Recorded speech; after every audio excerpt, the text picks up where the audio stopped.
How to paint rain. Today you're going to need these 6 colors and whatever your favorite brushes are. I then mix up a palette that consists of a light gray, a dark gray, a sky blue, and 2 shades of green.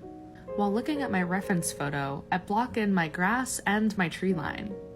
Then, using our sky blue, I start to paint in the little bit of blue sky that's peeking out from underneath the layer of clouds that's above us, raining on our heads in this painting. I mix my 2 grays together for the shadows of clouds that are further away and closer to the horizon line. Then I use my lightest gray to fill in the highlights of those same distant clouds.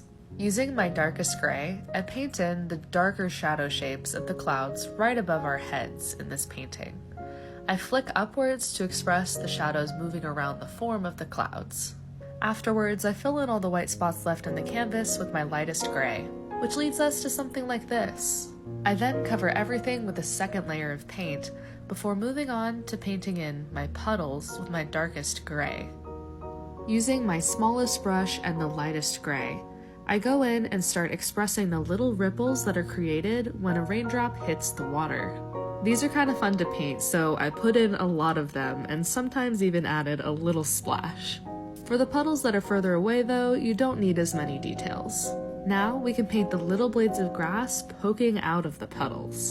The further away the grass, the smaller and shorter the blades of grass should be. Then, using that same darkest green, I paint in some tree shadows.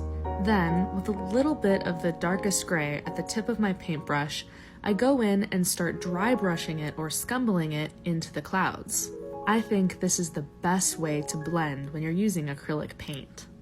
Lastly, we're going to take our smallest brush and that mid-gray and start painting in evidence of raindrops.